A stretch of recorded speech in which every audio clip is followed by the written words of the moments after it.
अंदर एक मिस्ट्री जो है, जैसा कि मैं बयान कर रहा हूं, वो छुपी हुई है। यहाँ यहोशुआ ने सिर्फ ये नहीं कहा कि यहां पर सिर्फ फंसा हो रही है, मसीह अपनी मसलूबियत की बात कर रहा है, बल्कि यहाँ एक सीक्रेट, एक मिस्ट्री छुपी हुई है। और वो ये है कि जब मसाया अपने अहद के प्याले को उठाकर पेश करता है तो वाज़ेह तौर पर वो वहां कहता है कि ये अंगूर का शीरा दोबारा मैं बादशाही में पीऊंगा। दोबारा कहां पीऊंगा? आप सब मेरे साथ हैं, कहां पीऊंगा? बादशाही में। और ये कोई अलामती बात नहीं थी, बल्कि आने वाली बादशाही का ऐलान था। सो ईद फसा नजात की यादगार है, खुरूज की रात, खून के निशान और गुलामी से आजादी की तस्वीर है। आजादी की तस्वीर है। आज ये मौजू रखने का मकसद ये है कि ठीक 18 मार्च 2026, उसके 18 मार्च के पहले दिन से बाइबल के कैलेंडर का नया साल शुरू हो रहा है। बाइबल के कैलेंडर का नया साल शुरू हो रहा है। आपकी इतला के लिए अर्ज ये है कि ग्रेगोरियन कैलेंडर, जिसको अंग्रेजी कैलेंडर कहा जाता है, और कमरी कैलेंडर जो यहूदी इस वक्त इस्तेमाल कर रहे हैं, ये दोनों कैलेंडर बाइबल के नहीं है। ये दोनों कैलेंडर बाइबल के नहीं है। इस वक्त जो मौजूदा जुडाइज्म है, जो चांद के कैलेंडर पर चल रहा है, वो कैलेंडर भी बाबुल से लिया गया, वो भी बुत परस्तों का है। और ये जो ग्रेगोरियन कैलेंडर है, ये भी बाइबल का नहीं, बल्कि रोमन्स और यूनानी इसको यूज करते थे। लिहाजा जो बाइबल का कैलेंडर है, वो सन 1947 में डेड सी स्क्रोल से दरियाफ्त हुआ। वो कैलेंडर बाइबल में लिखा हुआ है। वो कैलेंडर बुक ऑफ हनूक के अंदर लिखा है, और किताब मुकद्दस की और भी बहुत सारी स्पुटेड बुकों के अंदर भी इस कैलेंडर को हम पढ़ सकते हैं। बारूक हाशिम। सो 6 साल इस कैलेंडर को मैंने तहकीक किया, इसको पढ़ा, और जब यहोवा पाक खुदा ने इस कैलेंडर को मुझ पर खोला तो मुझे यूं पता चला कि ये कैलेंडर जो है बेसिकली से दीवार के साथ जानबूझकर लगाया गया। इस कैलेंडर के पीछे हैवान की एक स्पिरिट थी जो काम कर रही थी, और किसी को भी इसका पता नहीं चला, क्योंकि यहूदी ऑलरेडी, यहूदियों का जो फिरका है, फरीसी फिरका, वो ऑलरेडी जो है यूनानियों की चमचागिरी करता था। उसके बाद वो रोमन्स की भी चमचागिरी करना शुरू हो गया, और वो खौफ के मारे, या आप कह सकते हैं अपनी जान बचाने के लिए, उन्होंने इपिफेनस पंजम के साथ एक मुआहदा किया और उन्होंने चांद के कैलेंडर को फॉलो करना शुरू किया। इसी तरह 3वीं सदी से लेकर 15वीं सदी तक ग्रेगोरियन कैलेंडर का जो आप एक तसलसल देखते हैं, उसके बाद इसको पोप ग्रेगोरियन ने डिजाइन किया, ये जो इस वक्त अंग्रेजी कैलेंडर है, और इस कैलेंडर को मसीही कैलेंडर के साथ जो है जोड़ दिया गया, या इसे बाइबल का कैलेंडर कहा जाने लगा। लेकिन ये एक सफेद झूठ है। बाइबल का कैलेंडर बाइबल के अंदर दर्ज है, उसकी सेटिंग दर्ज है। इस कैलेंडर के मुताबिक बाइबल की पता कितनी ईदें हैं? कितनी ईदें हैं? वो जो पाकिस्तान के अंदर टूटे फूटे मसीहानिक हैं, वो कहते हैं कि बाइबल की कितनी ईदें हैं? 7। कितनी ईदें हैं? जबकि ये भी झूठ है। बाइबल की 94 ईदें हैं। कितनी है? 94। यानी 94 फेस्टिवल है बिब्लिकल। कितने? 94।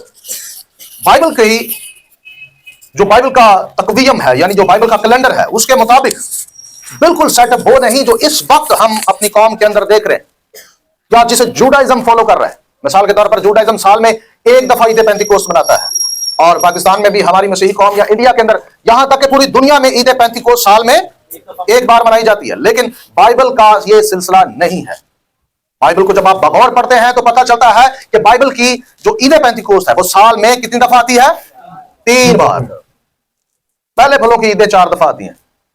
पहली ईद जो होती है वो बैकोरीम की होती है। उसके बाद पहली शबाउत होती है जिस पर गंदम का फल पेश किया जाता है। दूसरी शबाउत जिस पर अंगूर का शीरा पेश किया जाता है, यानी अंगूर की मैह पेश की जाती है। और तीसरी शबाउत यानी तीसरी ईद पेंतिकोस्त जिस पर जैतून का तेल पेश किया जाता है। बारूक हाशिम। तो इस तरह से और भी बहुत सारी चीजें हैं जो अगर मैं यहाँ 94 डेज को अगर यहाँ तसलसल के साथ बताऊं तो यकीन कीजिए कि हमारे पास तकरीबन भी 5 से 6 घंटे होने चाहिए, तब जाकर मैं आपको ये सारी ईदें थोड़ी थोड़ी डिटेल के साथ बयान कर सकता हूं। थोड़ी थोड़ी डिटेल के साथ, तफसील के साथ नहीं। इसके लिए आप मेरे चैनल का विजिट करें। मेरे चैनल पर इन सारी ईदों की बिब्लिकल डिटेल पड़ी हुई है।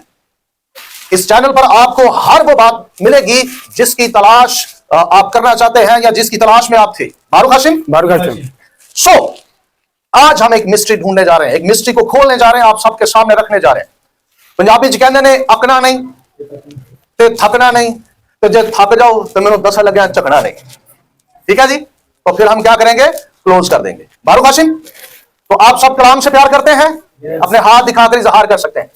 Hallelujah, hallelujah. आए यहोवा के कलाम के लिए जोरदार क्लैपिंग करें। सो प्यारे भाइयों और बहनों, ये पैगाम आपके सामने इसलिए पेश किया जा रहा है ताकि आपको बाइबल के कैलेंडर के मुताबिक आने वाले अजीम दिन की तैयारी का शऊर दिया जाए।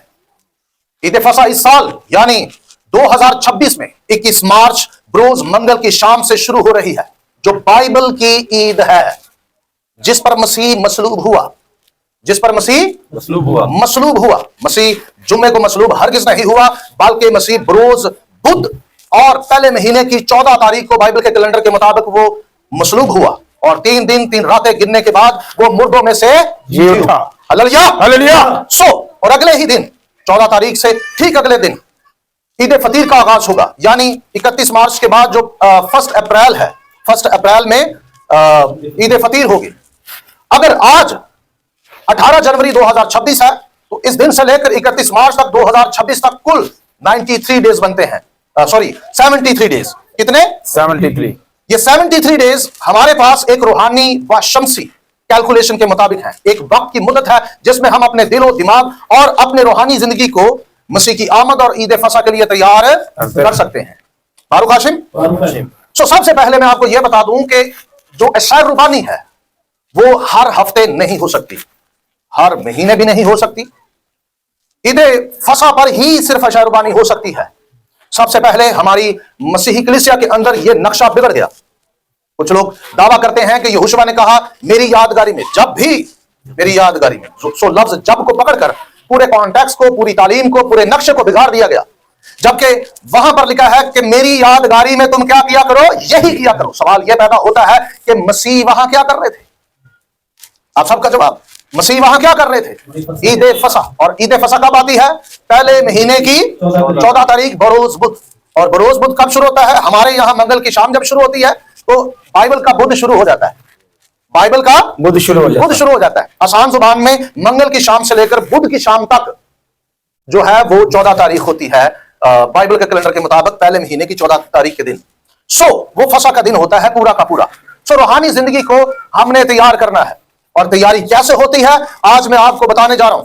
आपका ताबुन चाहिए, आपका वक्त चाहिए, और बाइबल की मिस्ट्री को समझने के लिए खुला जहन, खुला दिल चाहिए। फारूक हाशिम, अपनी सोच, अपनी समझ और जो कुछ आपने सीखा है थोड़ी देर के लिए उसे स्टॉप करें और बाइबल को सपोर्ट करें। फारूक हाशिम, सिर्फ बाइबल की बात करें कि बाइबल क्या कहती है, क्योंकि हम सब बाइबल के फॉलोवर हैं, ना कि इंसानों के, ना के इंसानों के। सो एक हवाले की तरफ बढ़ते हैं। पैदाइश पहला बाब आयत नंबर 14 में लिखा, खुदा ने कहा कि फलक पर नैयर हो, फलक पर नैयर हो, दिन को रात से अलग करें और वो निशानों और जमानों और दिनों और वर्षों के इम्तियाज के लिए हो। आमीन।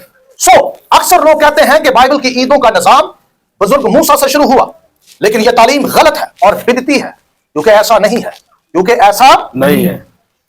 जो भी यह कहता है वो असल हकीकत से दूर है, क्योंकि ईदों की बुनियाद तख्लीक के वक्त से ही रखी गई थी। जब यहोवा एलोहीम ने आसमान व जमीन बनाए, सूरज चांद और सितारे पैदा किए, तो यह सिर्फ रोशनी या मौसम के लिए नहीं थे, ये सिर्फ रोशनी और मौसम के लिए नहीं थे, बल्कि वो निशानात जमाने, दिन और बरसों के इम्तियाज के लिए बनाए गए। सो यहां जो लफ्ज उर्दू में जमानों किया गया है और अंग्रेजी में सीजन किया गया है, यहां इब्रानी लफ्ज है मोयातीम। आप सब मेरे पीछे दोहरा सकते हैं, कौन सा लफ्ज है? मोयातीम। आप सबकी आवाज नहीं, कौन सा लफ्ज है? मोयातीम। आप सब बोले प्लीज, मोयातीम, जिसका मतलब है ईदें, अपॉइंटमेंट टाइम्स। जिसका मतलब क्या है? ईद, अपॉइंटमेंट टाइम्स, यानी ईदें। ये आसान तर अंदाज में मुकर्रर वक़ात है, यानी जो यहोवा ने मुकर्रर किए हैं। जो किसने मुकर्रर किए हैं? यहोवा ने। सो अंग्रेजी में इनको अपॉइंटमेंट टाइम्स या मुकर्रर वक्त के तौर पर भी उर्दू में कहा जाता है, और पूरी बाइबल में यह लफ्ज खास तौर पर ईदों के लिए इस्तेमाल हुआ है, जो लफ्ज मोयादीन है। ये अगर आप इसे सिंगुलर में इस्तेमाल करेंगे तो इसके लिए जो इब्रानी लफ्ज है वो है मोयद। वो कौन सा लफ्ज है? मोयद। और अगर आप इसे प्लूरल इस्तेमाल करेंगे तो ये लफ्ज है मोयादीन। फारूक हाशिम। सो ये आयत हमें बताती है कि सूरज, चांद और सितारे सिर्फ फल की इजसाम नहीं, बल्कि वो यहोवा एलोहीम के मुकर्रर वक़ात, ईदों और वक्त के निजाम के लिए बनाए गए। वो वक्तों के निजाम के लिए बनाए गए। इसलिए जो लोग कहते हैं कि ईदें मनसूख हो गई हैं या खत्म हो गई हैं, उन्हें यह समझना चाहिए कि जब तक सूरज और चांद कायम है, ईदें भी कायम है, ईदें भी कायम है। तो थोड़ी देर रुके। जितने भी लोग ये सोच बैठे हैं कि ईदें मसीह के आने से खत्म हो चुकी हैं, उन्हें सबसे पहले सूरज और चांद और सितारों को मनसूख करना पड़ेगा, उन्हें नीचे गिराना पड़ेगा, उन्हें नीचे गिराना पड़ेगा। क्योंकि जब बनाया गया तो उनके बनाने का मकसद साथ ही बताया गया कि इनके बनाने का मकसद क्या है? दिनों, वर्षों निशानों और ईदों के इम्तियाज के लिए, ईदों के इम्तियाज के लिए। जो ईदें हमारी मसीही कौम मना रही है, ना उनका ताल्लुक सूरज से है, ना चांद से है, ना ही बाइबल की तारीखों के साथ है, उसका ताल्लुक डायरेक्टली रोम के साथ है, उसका ताल्लुक डायरेक्टली रोम के साथ है। लिहाजा जहां बाइबल मुकद्दस ने यह तख्लीक का आगाज किया, मिसाल के तौर पे आप सब ने मुझे जवाब जरूर देना है, रोशनी किसने बनाई? सारे बोलेंगे किसने बनाई? यहोवा खुदा ने। यहोवा ने। जमीन? यहोवा खुदा ने। आसमान? यहोवा खुदा ने। पानी? यहोवा खुदा ने। दरख्त? यहोवा खुदा ने। जानदार? यहोवा खुदा ने। हफ्ते, दिन? यहोवा खुदा ने। यहोवा ने। तो ईदें भी तख्लीक का हिस्सा है, ईदें भी तख्लीक का हिस्सा है। जहां आपको सूरज, चांद, सितारे, जानवर, चिंद, परिंद, दरख्त और आपको सब चीजें नजर आती हैं, यकीन कीजिए ईदें भी इस तख्लीक का क्या है? हिस्सा है। हिस्सा है। तो बताएं, आसमान मनसूख हुआ? नहीं। जमीन मनसूख हुई? नहीं। क्या जानवर खत्म हुए? नहीं। क्या आप और मैं खत्म हुए? नहीं। तो फिर ईदें कैसे खत्म हो गई? सवाल तो यह है। मसीह के आने से यह सब कुछ कायम है, लेकिन ईदें क्या हो गई है? खत्म हो गई। खत्म हो गई। यह हैरत की बात है। यह एक शैतानी चाल है, यह एक शैतानी रूह की आवाज है जो लोगों के दिलों में घर कर चुकी है, और उसने यह आवाज देने के लिए पुलपट इस्तेमाल किया। उसने क्या इस्तेमाल किया? चर्च इस्तेमाल किया, उसने बाइबल इस्तेमाल की, उसने खादमुद्दीन इस्तेमाल किए, और लोगों को कहा ईदें क्या हो चुकी हैं? मनसूख हो गई। ईदें मनसूख हो गई। यह बहुत अफसोसनाक बात है। सो सब कुछ कायम है, सब कुछ। उन्हें यह समझना चाहिए कि जब तक सूरज और चांद और सितारे कायम हैं, ईदें भी कायम है। यहोवा एलोहीम ने यह निजाम तख्लीक के दिन से मुकर्रर किया, और आज भी वही निजाम हमारे लिए मौजूद है। आज भी वो सारा निजाम हमारे लिए क्या है? मौजूद है। कुछ लोग कहते हैं कि बाइबल की ईदें खत्म हो गई, ईदें मनसूख हो गई हैं, लेकिन यहां एक बहुत बड़ा सवाल पैदा होता है। अगर ईदें वाकई ही खत्म हो गई हैं, तो वो निजाम जो यहोवा एलोहीम ने ईदों के लिए कायम किया था, वो आज भी कायम क्यों है? सूरज और चांद आज भी फलक में मौजूद क्यों है? और वो आज भी अपने मुकर्रर काम के लिए गर्दिश कर रहे हैं। उन्होंने गर्दिश क्यों नहीं रोकी? हर साल पहले महीने की 14 तारीख क्यों आती है? तो सबसे पहले ये 14 तारीख मनसूख होनी चाहिए। यानी अगर आप किसी दरख्त को खत्म करना चाहते हैं, तो दरख्त कैसे खत्म होगा? जड़ खत्म होना। आपको पहले उसकी जड़ खत्म करनी पड़ेगी। इसी तरह किसी भी चीज को खत्म करने के लिए आपको उसका रूट खत्म करना पड़ेगा, उसकी जड़ खत्म करनी पड़ेगी। और ईदों की जड़ सूरज, चांद और सितारे हैं, और वो कायम है। हालेलुया। वो कायम है। तो ईदों का इनकार गोया यहोवा की तख्लीक का इनकार, सब्बत का इनकार गोया यहोवा की तख्लीक का इनकार। और आपको पता है, यहोवा ने कहा तुम 6 दिन कामकाज करना और 7वें दिन तुम मेरा क्या करना? आराम करना, सब्बत मनाना। और खुरूज की किताब 21 बाब के अंदर, तो 31 बाब के अंदर तो यह लिखा हुआ है कि ये तेरे और मेरे दरमियान अहद का, याद रखना कि मैंने 6 दिन में जमीन और आसमान को क्या किया? पैदा किया, खलक किया, पैदा किया, बनाया।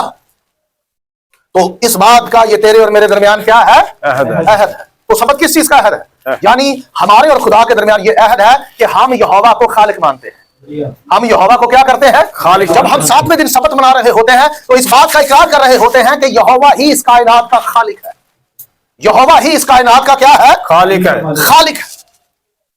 आपको पता है कि जो यहोवा को खालिक नहीं मानता वो एथियस्ट कहलाता है। वो क्या कहलाता है? एथियस्ट। एथियस्ट कहता है कि इस कायनात का कोई भी खालिक नहीं है, वो बिग बैंग थ्योरी का कायल है। अब यहोवा की नजर में हर वो शख्स एथियस्ट है जो सब्बत नहीं मनाता, क्योंकि सब्बत मनाकर यही इकरार किया जाता है कि तूने ही 6 दिन में जमीनों और आसमान को क्या किया है? खलक किया है। तो एक बहुत बड़ी चालाकी है कैलेंडर को खत्म करना, ईदों को खत्म करना, जिसमें से पहली ईद ईद फसा है, जिसमें से पहली ईद सवाल, यह सवाल हर उस पादरी, हर उस बिशप, हर उस एल्डर के लिए है जो यहोवा एलोहीम की ईदों के खिलाफ कोई गलत तालीम देता है, क्योंकि वो कायम है और आज भी यहोवा एलोहीम के मुकर्रर वक़ात और ईदों की निशानी है। यहोवा एलोहीम ने यह निजाम तख्लीक के दिन से मुकर्रर किया, और आज तक वही निजाम लोगों के लिए रोशनी और रहनुमाई का जरिया है, और सबको बताता है कि मेरी ईद कब आ रही है, मेरी ईद कब आ रही है, कब आ रही है। तो मैं अपनी गवाही भी आपसे यहां शेयर करना चाहता हूं। जब मैंने कैलेंडर की स्टडी की, तो यहोवा ने वो कुतुब मेरे तक कैसे पहुंचाई, ये एक मौजज़ा है। ये एक, क्योंकि ये किताबें पाकिस्तान से बिल्कुल नहीं मिलती, ठीक है जी। एक किताब की भी कीमत लाखों में है। जब मुकम्मल डेड सी स्क्रोल मुझ तक पहुंचा, मैंने उसे पढ़ लिया, और मैं खौफजदा हो गया। खौफजदा इसलिए हुआ, मैंने सोचा सब मुझे छोड़ जाएंगे, सब मुझे छोड़ जाएंगे। क्योंकि मसीहानिक हल्का बस वो मेरे साथ थोड़ा सा ताल्लुक रखता था, और मसीही कौम तो ऑलरेडी मुझे छोड़ चुकी थी। ठीक है जी जी। कुछ तो मेरे में मारने वाली गाँव में दी। तो ऐसा हुआ कि मैं डर गया। मैंने कहा अब मसीहानिक भी मुझसे जुदा हो जाएंगे, क्योंकि जो कैलेंडर मैंने पढ़ा वो कैलेंडर ना ही यरूशलेम में, ना ही यूरोप में, और ना ही पाकिस्तान में, और ना ही इंडिया में मनाया जा रहा था। लेकिन आहिस्ता आहिस्ता मुझे पता चला कि इसराइल के अंदर भी सदूक घराने के जो सरदार काहिन है वो इस कैलेंडर को फॉलो कर रहे हैं और अपनी कौम से लड़ रहे हैं कि भाई ये हकीकी कैलेंडर ये है। और जब मुझे पता चला कि ये जंग शुरू हो चुकी है, तो फिर भी मैंने पीछे भागने की कोशिश की, लेकिन यहोवा ने मुझे बीमार कर दिया। और ऐसा हुआ कि मैं इतना बीमार हुआ कि मैं हिलता भी था तो मेरी सांस रुक जाती थी। अब ऐसा क्यों, वो मुझे ही क्यों कह रहा था, इसका सीक्रेट रात को मैंने आपको बताया। ठीक है कि हमें क्यों चुना गया, रीजन क्या था। सो ब्लडली कुछ रीजन है, क्योंकि खुदा सिर्फ उनको वो काम देता है जो उसने खानदान चुने हुए हैं। Hallelujah hallelujah. बहरहाल मैं उस तरफ नहीं जाना चाहता। सो जब मैंने इनकार कर दिया कि मैं ये काम नहीं कर सकता, तो मैं बीमार हो गया। और आप में से बहुत सारे लोग जानते हैं कि मैं हिलता भी था तो मेरी सांस रुक जाती थी, और मेरी बीमारी मुझे मिल ही नहीं रही थी। इतने टेस्ट हो चुके थे, डॉक्टर भी सर पकड़ कर बैठे हुए थे कि तुझे हुआ क्या है। तकरीबन हर टेस्ट उन्होंने करके देख लिया। फिर ऐसा हुआ कि मैंने अपने बड़े बेटे से कहा कि मुझे उठाकर बिठाओ, और मैं यूं सूख कर बिल्कुल एक टीले की तरह हो चुका था। तो मेरे बेटे ने मुझे उठाकर बिठाया, और सांस बहाल करने के लिए जो चीज चाहिए होती थी वो फौरन मेरे पास उसने रखी। और ऐसा हुआ कि वो मैंने ली और मेरी सांस बहाल हुई, और मैंने ये कहना शुरू किया कि ऐ यहोवा पाक खुदा, मैं इस कैलेंडर को कलीसिया के अंदर समझाऊंगा। तू जो चाहता है वो मैं करूंगा। आप यकीन करें, मैं 3 दिन में ठीक हो गया। हालेलुया। बिना किसी मेडिसिन 3 दिन में मैं ठीक हुआ। 1 हफ्ते में मैं ताकत में बहाल हुआ, और पहला मैसेज ही मैंने कैलेंडर पर किया। हालेलुया। और वहां से लेकर अब तक ये दौड़ इतनी तेज है, मैंने जो सोचा था उससे भी हैरत अंगेज काम हुआ। पहले मुझे डर था कि मेरी कोई नहीं सुनेगा, लेकिन उस दौर में या उस वक्त में सिर्फ मेरे पास कलीसिया पता कहां तक थी, सिर्फ और सिर्फ कराची तक, सिर्फ और सिर्फ कराची तक। लेकिन अब आपको बताऊं कि कलीसिया कहां तक है। आपके यहां पंजाब में हमारी 8 ब्रांचें हैं। कितनी? 8 ब्रांचें। 8 ब्रांचें। यूके, जर्मनी, दुबई, इंडिया, पूरी दुनिया में इस वक्त लोग हमारे साथ जुड़ रहे हैं। यहां तक के गोरे भी हमसे सीखते हैं। कोई गोरा आकर मेरा उस्ताद नहीं बनने की कोशिश करता। जब मैं उसे बताता हूं कि मैं कौन हूं और ये बातें मुझे ही क्यों पता चली हैं, तो वो यूं हो जाता है, वो कहता है नहीं, जो तुम्हें पता है वो हमें पता नहीं है, क्योंकि ये आसमानी निजाम है और आसमानी निजाम के सामने हम खड़े नहीं हो सकते। मैंने कहा ये मैं भी भागकर देख चुका हूं, और इसमें घुमंड नहीं है, इसमें हम उस चुनाव पर फख्र करते हैं जो यहोवा ने किया है। Hallelujah hallelujah hallelujah. सो मैं ये बताना चाहता हूं कि लोग इन चीजों को हल्का लेते हैं। आप जितने भी लोग यहां बैठे हैं, ये कोई इत्तेफाक नहीं है, आप सिर्फ चावल खाने नहीं आए। मैं आपको बताऊं, ये यहोवा का मंसूबा है कि आप यहां बैठे हुए हैं। उसने अपनी इल्हामी बात आप तक पहुंचानी थी, इसलिए आप आए हैं। उसने अपना पैगाम आप तक पहुंचाना था, इसलिए आप यहां मौजूद हैं। उसने किसी ना किसी तरह से आपको यहां जमा किया है, इसलिए आप यहां मौजूद हैं। आप में से कई हैं जो उसके मंसूबे में है, इसलिए आप यहां हैं। तो इलाही कामों की कोई ठोस वजह तब तक नहीं मिलती जब तक हम उसके सामने ना आए, उसकी बात ना सुने। बारूक हाशिम। सो आइए एक और पहलू की तरफ बढ़े, इसी मौजू को कंटिन्यू करें। मसीह की मसलूबियत और जी उठने की दुरुस्त तारीख और दिन। अहबार की किताब उसका 23 बाब आयत नंबर 4 क्या लिखा है? पहले महीने की 14 तारीख को शाम के वक्त यहोवा एलोहीम की फसा हुआ करे। यही लिखा जी, अपनी अपनी बाइबल उठाकर देख लें और ये बात रट लें। ईद फसा कब आती है? सारे जरा बता दें, बाइबल के मुताबिक ईद फसा कब आएगी? पहले महीने की 14 तारीख। मेरी बेटियों जरा बताएं, पहले महीने की 14 तारीख पर क्या आएगी?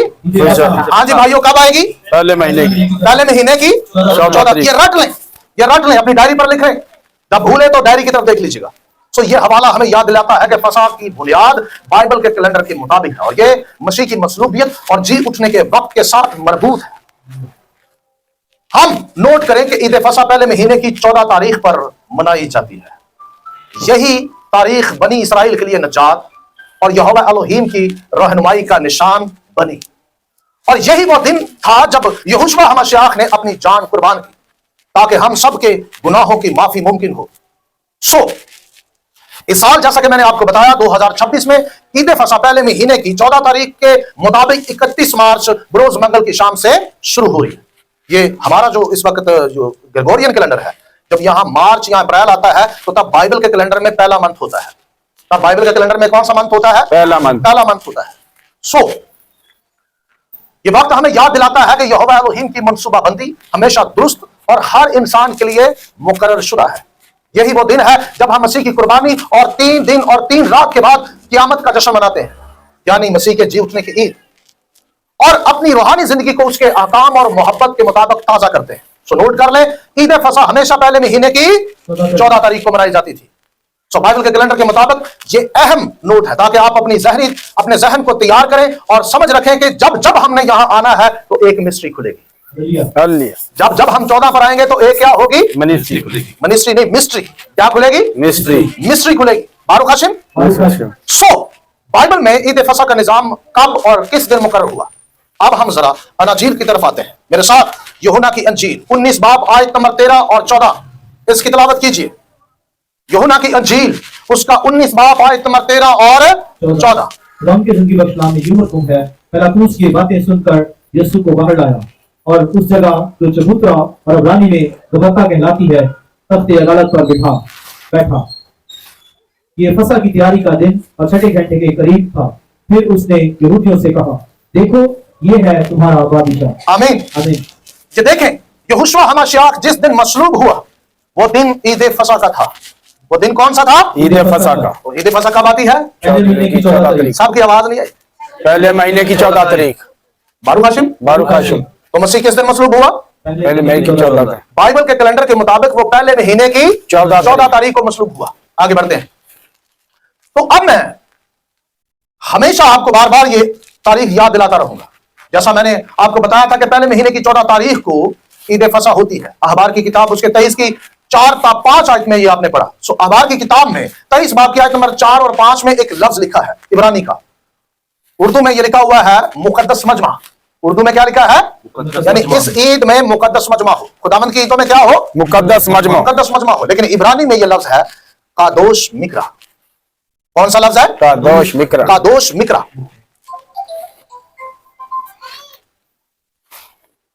ये दरअसल एक नबूवती रिहर्सल है। ये जुमला नबूवती है, ना कि सिर्फ याद दिलाने का अमल। ये रिहर्सल बनी इस्राएल की कौम के लिए हर साल की जाती थी ताकि ईद फसा के दिन होने वाली असल कुर्बानी की तैयारी हो सके। ये रिहर्सल एक नबूवत की तरफ थी, एक इशारा थी जो मुस्तकबिल में परफॉर्म होने वाली थी। जो फसा मुस्तकबिल में क्या होने वाली थी? यानी आप जब किसी चीज की रिहर्सल करते हैं, किस लिए करते हैं? तैयारी के लिए। आप किसी चीज की रिहर्सल करते हैं। यहां बच्ची गीत गा रही थी तो मुझे उसकी गायकी में रिहर्सल नजर आ रही थी।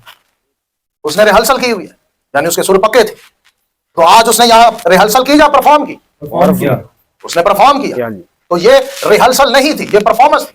जैसे कि 11 खिलाड़ी एक मैच खेलने के लिए पहले क्या करते हैं? रिहर्सल करते हैं। लेकिन परफॉर्मेंस वो ग्राउंड में जाकर करते हैं दूसरी मुखालिफ टीम के साथ खेलते हुए। इसी तरह एक पहलवान खाड़े में उतरने से पहले रिहर्सल करता है। वो सेम वही दाव पेच सीखता है, वो सेम करता है। तो यहां जो लफ्ज लिखा है कदोश मिकरा, इसका मायने है मुकद्दस मजमे की रिहर्सल। इस लफ्ज का मायने क्या है? मुकद्दस मजमा की। जो आपने उर्दू में पढ़ा ना कि मुकद्दस मजमा हुआ करे, असल में इब्रानी में इसका सही तर्जमा है मुकद्दस मजमे की रिहर्सल। और यह खसूसन ईदों के लिए लिखा गया है कि उसके अंदर जो मजमा होता था वो मजमा बतौर रिहर्सल होता था। तो बताएं, रिहर्सल अहबार की किताब में आप पढ़ते हैं और इसका तकर्रुर कब होता है? पैदाइश पहले बाब की आयत नंबर 14 में। तो यह रिहर्सल शुरू हो जाती है। रिहर्सल होती रहती है। हर साल यहूदी फसा का बर्रा पहले माह की 14 तारीख को क्या करते थे? कुर्बान करते थे। और इसी रिहर्सल में बनी इसराइल मिस्र के अंदर भी फसा करते हैं, ठीक पहले महीने की 14 तारीख। और ऐसा होता है कि उन्हें मिस्र से आजादी मिल जाती है। उन्हें मिस्र से क्या हो जाती है? आजादी मिलती है। फिर यह रिहर्सल बार बार चलती है, बार बार चलती है। आपको पता है कि मुल्क कनान में दाखिल होने से पहले उन बनी इसराइल के लोगों का खतना होता है जो बियाबान में पैदा हुए थे, और मुल्क कनान में दाखिल होने से पहले बनी इसराइल की उस नस्ल को बकायदा फसा करवाई जाती है, और ठीक पहले महीने की 14 तारीख को जैसा कि मुकर्रर किया गया था। सो बनी इसराइल ने यह रिहर्सल तकरीबन 1500 साल तक जारी रखी। कितने सौ साल? 1500। और बिलाखिर ठीक 1500 साल बाद यहोशुआ हमाशियाह यानी यसू अल मसीह आए। कौन आए? यीशु। और इस रिहर्सल की असल परफॉर्मेंस उन्होंने अदा की। इस रिहर्सल की असल परफॉर्मेंस किसने अदा की? यीशु मसीह ने। यहोशुआ हमाशियाह यानी यसू अल मसीह ने। सो वो परफॉर्म करने वाला बर्रा था जो हर उस साल की रिहर्सल की नबूवत को पूरा करने आया था। यूं यह रिहर्सल सिर्फ तैयारी नहीं थी बल्कि एक नबूवत की अमली तस्वीर थी जो हर साल मसीह की कुर्बानी की हकीकत की तरफ इशारा कर रही। असल परफॉर्मेंस, असल कुर्बानी और मुकम्मल मुजाहरा वो दिन हुआ जब यहोशुआ हमाशियाह मसलूब हुए और फसा के बर्रा के तौर पर उन्होंने पूरा अमल किया। बारूक हशीम, हालेलुया, हालेलुया। सो इसलिए पादूस रसूल ने यह लफ्ज लिखा। यह लफ्ज जो उन्होंने मसीह के लिए लिखा, यह कोई इत्तेफाक नहीं था, यह कोई कहानी नहीं थी, यह कोई अलामत नहीं थी। यह बात दरअसल वो तकमील थी जो मसीह के लिए लिखी गई थी, उस परफॉर्मेंस के लिए थी जिसको परफॉर्म, वो उस रिहर्सल की थी जिसको परफॉर्म यहोशुआ हमाशियाह कर रहे थे यानी यसू अल मसीह। बारूक हशीम। सो पहला करंथियों 5 बाब आयत नंबर 8, 7 और 8 में लिखा है, इसलिए हमारा भी फसा, मेरे पीछे सारे बोले, हमारा भी फसा यानी मसीह कुर्बान हुआ। ठीक है जी, यही लिखा है। पढ़ देना, अगर पढ़ना है वाला तो मुझे बताएं ताकि हम आगे बढ़े क्योंकि वक्त कम है। 5 बाब आयत नंबर 7 और 8।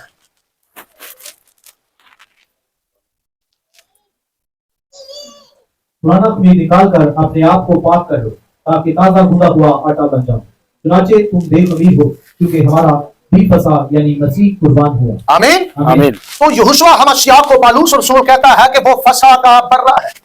मसीह फसा का बर्रा है। आप सब मेरे साथ है, मसीह फसा का बर्रा है। सब मिलकर जरा दिल से कहें, मसीह फसा का बर्रा है। बर्रा है। Hallelujah, hallelujah. याद रहे, फसा का बर्रा आजादी देता है, फसा का बर्रा रिहाई देता है, आजाद करता है, खुद मुख्तार करता है, इख्तियार देता है।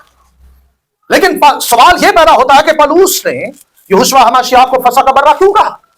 तो जवाब यह है कि मसीह हकीकी फसा का बर्रा है। पीछे रिहर्सल थी, पीछे क्या थी? रिहर्सल थी। वो वही है जो हर नबूवत के मुताबिक मसलूब हुआ, वो वही है जो हर नबूवत के मुताबिक फसा का बर्रा साबित हुआ।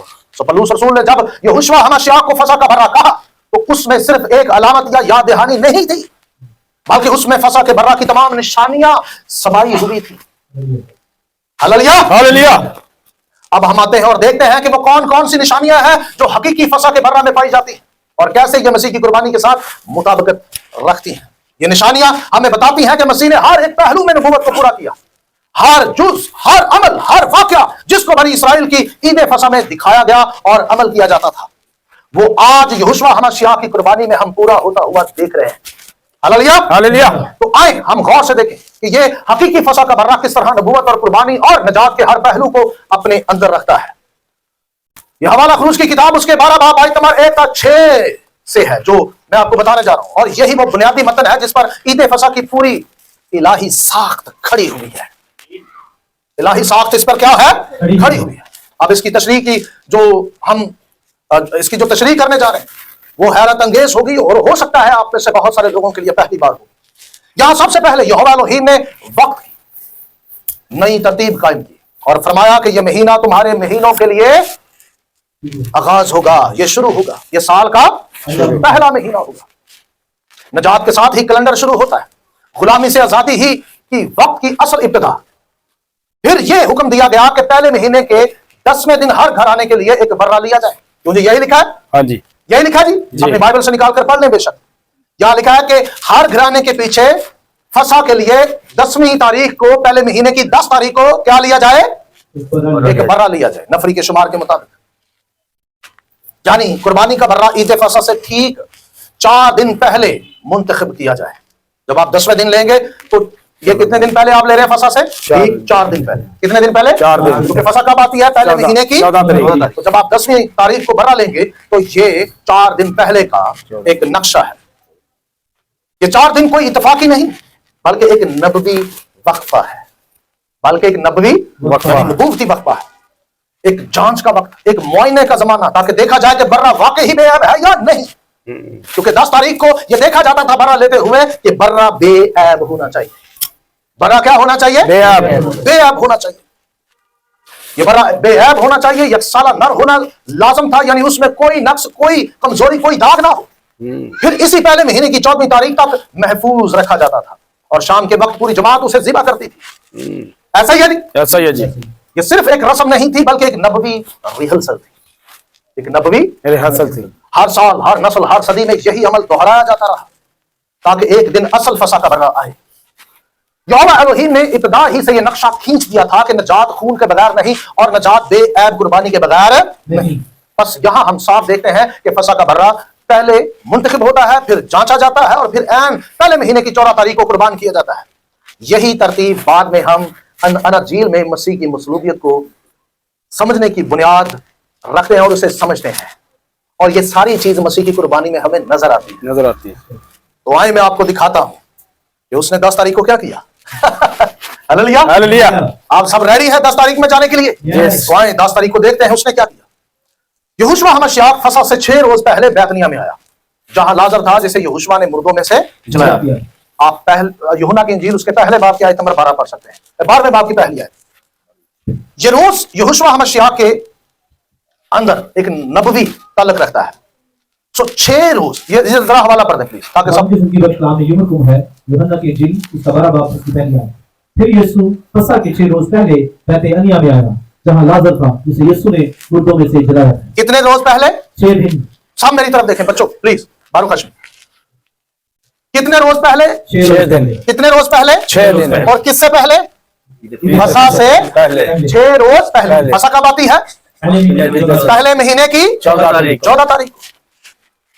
तो 14 से आप 6 माइनस कर दें तो पीछे कितने रहे? 8। यानी ये पहले महीने की 8 तारीख का वाकया है। ये पहले महीने की 8 तारीख का 8 तारीख का वाकया है। इसी चैप्टर की आयत नंबर 12 भी पढ़ दें। खुदाम के ज़िंदगी बख्श कलाम में मरहूम है। दूसरे दिन बहुत से लोगों ने जो ईद में आए थे ये सुनकर के यीशु यरूशलेम में आता है, खजूर की डालियां ली और उसके इस्तकबाल को निकलकर पुकारने लगे। आमीन, आमीन। दूसरे दिन क्या लिखा है जी? दूसरे दिन, यानी 8 तारीख की पहले एक दिन गुजरा, क्योंकि यहां लिखा है दूसरे दिन। एक दिन गुजर गया तो चले हिसाब करें, कौन सी तारीख होगी? 9। नहीं पुत्र, 9। 8 के बाद कौन सी आएगी? 9 आएगी। ठीक है, हम यकीन करें, हम कोशिश कर रहे हैं कि हमारे बच्चे सिर्फ रूहानी ना हो, ये स्कॉलर हो। हालेलुया। जहां खड़े हो जाए लोग मुंह देखते रह जाए, किन से पाला पड़ गया। बारूक हाशिम, बड़ा आगे बढ़ते हैं। तो ये हमारी सारी कौम को अगर बाइबल ऐसे आ जाए तो कोई आपके सामने खड़ा नहीं हो सकता। सो लिखा दूसरे दिन, क्या लिखा है? दूसरे दिन। तो पहले था 8 तारीख और अब कौन सी तारीख हो गई? 9 तारीख। बारूक हाशिम। सो दूसरे दिन बहुत से लोग ईद में आए थे, खजूर की डालियां बिछाने लगे, यानी ये है पाम नो पाम डे है, पाम संडे नहीं है। पाम संडे मैन मेड है, लेकिन बाइबल का पाम डे है, क्योंकि ये संडे को वाकया हुआ ही नहीं था। ये भी झूठ है, नामे देना है। ठीक है। अभी आप अपने हाथों पर गिनेंगे सब कुछ, मैं आपको सबूत देता जाऊंगा, आप खुद अपने हाथों से हिसाब कर लें। बारूक हाशिम, अच्छा जी, अब हो गई 9 तारीख। सो लोग नारे लगाते हैं, उसे इस्राएल का बादशाह कहते हैं। जब यहोशुआ हमश्याह को गधे का बच्चा मिला तो उस पर सवार हुआ, जैसा कि लिखा गया, ऐसा उनकी बेटी मत डर, देख तेरा बादशाह गधे के बच्चे पर सवार हुआ आता है। बारूक हाशिम, तो नोट करें, 12वें बाब की पहली आयत में बताया गया है कि फसा से 6 रोज पहले, यानी पहले महीने की 8 तारीख, फिर फसा की असल तारीख पहले महीने की 14 तारीख होती है, 14वीं तारीख होती है, और इसी तरह 6 दिन पीछे जाएं तो 8 तारीख बनती है। फिर 12वें बाब की आयत नंबर 12 में लिखा है कि फिर दूसरे दिन, यानी एक दिन गुजर गया तो ये 9 तारीख हो गई। ये कौन सी तारीख हो गई? 9 तारीख। अब इसी वाकया को हम मरकज की इंजील में देखते हैं, 11वां बाब आयत नंबर 9 तक 11 देखें। यही वाकया पाम डे का वाकया, कौन सा वाक्य? पाम डे का वाक्य। आप कोई कुछ भी कर ले, मैं इसे पाम संडे नहीं कहने वाला, क्योंकि बाइबल नहीं कहती, क्योंकि इसे बाइबल नहीं कहती।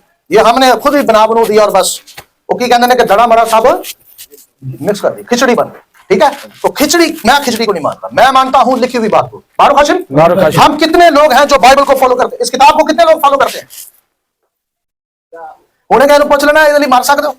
हाँ जी मैं भी मार सकता, अंज करके छाल मार के दिखाएंगे। तो जो गल मन लिखो ना, साढ़े बाजी ने नहीं सी दसिया, साढ़े चर्च ने नहीं सी दसिया, तू आ गया बड़ा नवा, उसे सानू साडा ईगो जाग उठता है। क्यों जी? जान देनी है, जान दे रहे जी। बराबर आगे चलते पढ़े जी। खुदावंद की जिंदगी कलाम में मरकूम है मरकस उसके 11 बाब की 9 से 11। और जो उसके आगे आगे जाते और पीछे पीछे चलते थे, पुकार पुकार कर कहते जाते थे, होशना मुबारक है वो जो खुदावंद के नाम से आता है। तो कौन सा दिन है ये? पहले महीने की 9 तारीख, क्योंकि आपने यूहन्ना की इंजील में पढ़ लिया कि ये 9 तारीख है। ये कौन सी तारीख है? 9 तारीख। यानी आपको यूहन्ना की इंजील से इसकी डेट मिलती है। उसी वाक्य को जब आप मरकस की इंजील में पढ़ते हैं तो तस्वीर मुकम्मल होती है। और आगे क्या लिखा है? आगे जरा पढ़ते हैं यार। मुबारक है हमारे बाप दाऊद की बादशाही जो आ रही है। आज में वाला पढ़ होशना, और वो यरूशलेम में दाखिल होकर, वो यरूशलेम में दाखिल होकर कहाँ गया? हैकल में आया। सब जरा मेरे साथ रहे, कहाँ गया? हैकल में। आगे जरा। और चारों तरफ सब चीजें मुलाकात करके, नहीं यार सही पढ़े आप प्लीज। जहां लिखा है उसने चारों तरफ सब चीजें मुलाहजा करके, क्या करके? मुलाहजा करके। ये जो उर्दू लफ्ज है मुलाहजा, इसका दुरुस्त तर्जुमा है कि उसने चारों तरफ सब चीजें चेक करके, क्या करके? चेकिंग की, हर चीज की। उसमें वो खुद अपना उसका जिस्म भी शामिल था। और आपको पता है कि बर्रे को चेक कोई इंसान, आम इंसान नहीं कर सकता, सिर्फ और सिर्फ सरदार काहिन ही उसे चेक कर सकता है। इब्रानियों का खत चीख चीख कर कहता है कि यहोशुआ हमाशियाह सरदार काहिन, वो खुद ही फंसा का भर रहा था, वो खुद ही सरदार काहिन था। और जाहिर है ये काम भी उसने खुद ही करना था, क्योंकि बाइबल में एक शरा है, एक रस्म है कि 10 तारीख को बर्रा कौन चेक करेगा? सरदार काहिन चेक करके फिर उसे दे देगा कि ठीक है तेरा बर्रा पास है, तेरा बर्रा पास। मसाया सब चीजों को मुलाहिजा करता है, उसमें उसका अपना बदन भी है, उसमें उसका अपना बदन भी है। और ये रस्म हैकल के अंदर होती थी। आखिर क्या वजह थी कि वो हैकल गया? क्या रीजन थी कि वो हैकल में गया? तो आगे क्या लिखा है? उसने सब चीजें मुलाहिजा करके, आगे क्या लिखा है? 12 के साथ बैतनिय्याह को गया। 12 के साथ बैतनिय्याह को गया, क्योंकि शाम में हो गई थी। शाम हो गई थी। क्या हो गई थी? शाम हो गई थी। बस अब नहीं भाई आपने हवाला पढ़ना भी, ठीक है? अच्छा। उनको दे दे माइक प्लीज। शाम हो गई थी। क्या हो गई थी? शाम। यहूदी कैलेंडर के मुताबिक किसी भी दिन की तब्दीली कब होती है? शाम। पहले क्या आती है? शाम आती है, और फिर क्या आता है? दिन आता है। जैसे कि पैदाइश में तरतीब लिखी हुई है, फिर शाम हुई, सुबह हुई, तो पहला दिन। तो पहले क्या आती है? रात। शाम आती है। तो जब कपड़े बिछाए जा रहे थे, डालियां लहराई जा रही थी, मसीह गधे पर सवार होकर आ रहा था, तो वो कौन सा दिन था? पहले महीने की 9 तारीख। पहले महीने की 9 तारीख। वो हैकल में आया, दिन तब्दील हुआ, और कौन सी तारीख हो गई? 10 तारीख। और 10 तारीख को वो कहां खड़ा था? हैकल में। हैकल में। और क्या लिया गया वहां से? बर्रा चेक करके लिया गया। और वो कौन था बर्रा? यीशुआ मसीह। अगर आप मसीह की कुर्बानी को कबूल करते हैं, मानते हैं, तो जोर से बताएं उस बर्रे का नाम क्या है? यीशुआ मसीह। Hallelujah, hallelujah. उसका नाम है यहोशुआ मसीह। ठीक पहले महीने की 10 तारीख को वो हैकल में अपने आप को चेक करता है, और वहां से फिर अपने 12 शागिर्दों के साथ निकल जाता है, यानी ईद से ठीक 4 दिन पहले। अब एक और मिस्ट्री खोलते हैं यहाँ पर। जाए अपने पादरी से पूछें, अपने किसी भी स्कॉलर से पूछें, किसी सेमिनरी से पूछें कि आदम से लेकर मसीह की मसलूबियत तक कितने साल बनते हैं? वो आपको बताएगा 4000 साल। कितने? 4000 साल। 4000। ऐसा ही मैंने तो कैलेंडर पढ़ा है, मुझे तो पता है कि मसीह ठीक 4000 साल पर आकर मसलूब होता है। आदम की पैदाइश को 4000 साल होते हैं तो मसीह मसलूब हो जाता है। क्यों? यही टाइमलाइन क्यों मुंतखब की गई? तो सुने, ज़बूर 90 में लिखा है, पतरस के खत में लिखा है, यहोवा के नजदीक 1000 बरस एक दिन के बराबर है। और आपको पता है कि 4 दिन ज़िबा होने से पहले बर्रा को कितने दिन पहले लेना है? 4 दिन। कितने दिन पहले लेना है? 4 दिन पहले। 4 दिन पहले लेना है। जब अम्मा हवा ने, यानी खवा ने, इब्रानी में उनका नाम खवा है, घोड़िया ने एक बड़ी मुसीबत पाई, इन्होंने हर चीज का नाम बदलता है, ठीक है। अम्मा खवा ने जब फल खाया, अब आदाम ने जब फल खाया, तो तब एक ऐलान होता है वो तेरी एड़ी पर काटेगा और तू सर को कुचलेगा। उसके सर को कुचले। तेरी और औरत की नस्ल के दरमियान क्या डाली जाएगी? अदावत, अदावत। वो उसे काटेगा और वो उसका सारा कुचलेगा। तो बर्रा ले लिया गया। बर्रा क्या किया गया? ले लिया गया। टाइमलाइन चलती है, चलती है, चलती है, चलती है। जैसे ही 4 दिन पूरे होते हैं, यहोशुआ हमाशियाह सलीब पर शैतान का सर कुचल रहा होता है। हालेलुया। वो सलीब पर मसलूब हो रहा होता है। ठीक टाइमलाइन पूरे होते। बहुत सारे लोग मुझे कहते हैं, पास्टर साहब कैलेंडर से क्यों रखा है? तो कैलेंडर क्यों कर रहे हैं? ये रखा हुआ है कैलेंडर में, उसके अंदर मिस्ट्री छुपी हुई है, उसके अंदर यहोवा के सीक्रेट छुपे हुए हैं, नबूवतें छुपी हुई हैं। जिसको कैलेंडर नहीं आता उसको बाइबल नहीं आती, जिसको इब्रानी नहीं आती उसको बाइबल नहीं आती। यकीन करें, मैं 13 किस्म की इब्रानी जानता हूं और मैं आ गंजा हो गया। ठीक है, बड़े लोग मैंने कहते हैं पोल लगा लो, वो क्यों कहते हैं फिर कांट लो। मैं क्या गंजा ही से इन्हें को मैं फिर भी चढ़ जाएंगे तो मैं सारी रात पढ़ है नहीं, ये चढ़ते ही रहने खैर। तो पढ़ पढ़ कर मैंने जो है यहोवा पाक खुदा की मिस्ट्री को समझा। उसने मुझे बताया कि बेटा ये है, ये है, ये है। चल निकल और बता लोगों को। फारूक हाशिम, मैं जब किसी जमात के सामने कलाम सुनाता हूं तो मेरे दिल में बात आती है कि यहाँ हार बैठा आया हुआ यहोवा की तरफ से है। हालेलुया। उसको यहोवा ने भेजा है। बेशक। ठीक है जी, वो भी यहोवा की तरफ भेजा गया होगा। जरा गोए कह रहे हो दिल से कह रहे हैं तो साड़ी जान छड़ी यकीन करें, वो भी यहोवा की तरफ से भेजा गया होता है। ठीक है ना? तो आप दिल में जो भी कहें, आप यहोवा की तरफ से आए, सुनने आए, आपको बुलाया गया है। बारूक हाशिम, बारूक हाशिम। आगे बढ़ते हैं। अंजील के अंदर आपको पता चलता है कि यह वाकया पहले महीने की 10 तारीख को होता है, ठीक शरा के मुताबिक। और पाम संडे की तरह जी कहीं नहीं, उड़ गया। सच ने उसे क्या किया? उड़ा दिया, उड़ा दिया। सच किसी का लिहाज नहीं करता। आगे बढ़ते हैं। यह वाकया पूरी तरह इस नबूवत के मुताबिक है जो खुरूज की किताब में दी गई, जहां बताया गया है कि हर घर से बर्रा 10वें दिन लिया जाता ताकि वो बाद में कुर्बानी के लिए तैयार हो। बर्रा हैकल से लिए जाने से पहले सरदार काहिन उसे मुलाहिजा करते, यानी चेक करते और देखते कि बर्रा बेऐब है या नहीं है। यहोशुआ हमाशियाह ने यहां वही काम किया जो सरदार काहिन करता था। उन्होंने बर्रा की तरह अपने आप को भी मुलाहिजा किया, हर चीज को परखा, हर इस नबूवत को पूरा किया। ये दिखाता है कि मसीह ने हर कदम पर वो रास्ता अख्तियार किया जो अहद कदीम की नबूवतों के मुताबिक था। बारूक हाशिम, हर शय को अपने वक्त पर पूरा किया क्योंकि वो रिहर्सल थी और ये परफॉर्मेंस थी। हालेलुया। वो रिहर्सल थी और ये परफॉर्मेंस थी। सो देखें, यहोशुआ हमाशियाह 4 दिन पहले हैकल में पहुंच गए, यानी बिल्कुल पहले महीने की 10 तारीख को। और यही वो 4 दिन का राज, ये मिस्ट्री जो यहां नजर आती है, ये 4 दिन की मिस्ट्री बाइबल की टाइमलाइन में भी वाज़ेह तौर पर नजर आती है, जैसा कि मैंने आपको ज़बूर 90 और पहला पत्रस 3 बाब के आयत से दिखाया है। अगर हम इस तस्वर को अपनाएं तो आदम से लेकर यहोशुआ हमाशियाह की मसलूबियत तक पूरे 4000 साल बनते हैं। बारूक हाशिम, हम फसा के 4 दिन के राज में देखते हैं। पैदाइश की किताब में यहोवा एलोहीम ने पहले ही ऐलान किया सांप और औरत की नस्ल के दरमियान वो जंग जो हमने देखी है। अब हम पहुंचते हैं यहोशुआ हमाशियाह के 3 दिन और 3 रातों के सिलसिले की तरफ। और सबसे पहले एक बड़ी वजाहत जरूरी है कि एक सफेद झूठ जो आज भी कलीसिया के सामने पुलपट पर मजबे पर खड़े होकर और बाइबल पकड़कर बोला जाता है। झूठ तो झूठ ही है, झूठ तो झूठ ही है। और बाइबल पकड़कर पुलपट पे खड़े होकर बड़े फख्र, बड़े कॉन्फिडेंस के साथ बोला जाता है। और वो झूठ क्या है आपको बाइबल की नजर से दिखाते हैं। कलीसिया के लोग बोलते हैं, वो आप पर, मुझ पर, खादमुद्दीन पर वो एतबार करते हैं। वो उनके कहने पर अपना सोना चांदी, अपना माल, इवन के मैंने लोगों को प्लॉट बेचकर देते हुए देखा है, क्योंकि वो खादमों से प्यार करते हैं। वो खादमों से क्या करते हैं? इसलिए खादमों को भी उतनी ही मोहब्बत उनसे करनी चाहिए, उनके लिए दिन रात एक करना चाहिए, सच खोज कर निकाल कर उनके सामने रखना चाहिए। यह है बेटा तुम्हारे लिए सच, यह है सच्ची राह। बारूक हाशिम, आप हर मंथ उनसे टाइट लेते हैं, हदिया लेते हैं। निकाह आ जाए तो गर्दन पे 9 रख के भी उसको 15-20 हजार लेते। मैं अपनी कलीसिया से किसी से भी निकाह की फीस नहीं लेता, मैं नहीं लेता। अगर कोई मेरे दे भी देता मैं लाकर बच्ची नहीं देता, मैं पुत्र मोजा मार। बारूक हाशिम, वैसे कानून के मुताबिक अगर देखा जाए तो इतनी फीस नहीं है, यकीन करें, क्योंकि मैं इस काम के लिए खड़ा ही नहीं हुआ अपनी जेबें भरने के लिए। सिर्फ सच्ची बात बताऊं, बहुत सारे काम है जिनसे मुझे नफरत है। बहरहाल छोड़ें इन बातों को, इसके लिए मैं स्पेशल एक मौजूद लेकर आऊंगा। एक नबूवत जो आज हमारे सामने वही होती हुई, ये जो तस्वीरें खींचकर हमारी दिखाई जाती हैं, ये बाइबल में लिखा हुआ है। अगर मैं आपको इब्रानी में ले जाऊं तो ये साफ लिखा हुआ है कि आखिरी जमाने के लोग ऐसे करेंगे। यकीन करें, ये जो कुछ हो रहा है ये नबूवती बात है और ये नबूवत पूरी हो रही है। बहरहाल आगे बढ़ते हैं। मेरा मकसद आपको वो सच बताना है जो बाइबल में लिखा है। अक्सर लोग कहते हैं कि मसीह जुमा को मसलूब हो, लेकिन यह गलत तालीम है, यह सफेद झूठ है।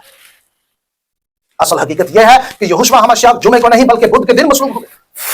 यह बात बहुत अहम है, क्योंकि यही दिन वो दिन है जो नबूवत ईद फसा के 4 दिन और ईद फसा के बर्रा की तैयारी के साथ मुताबिकत रखता है। Hallelujah, hallelujah.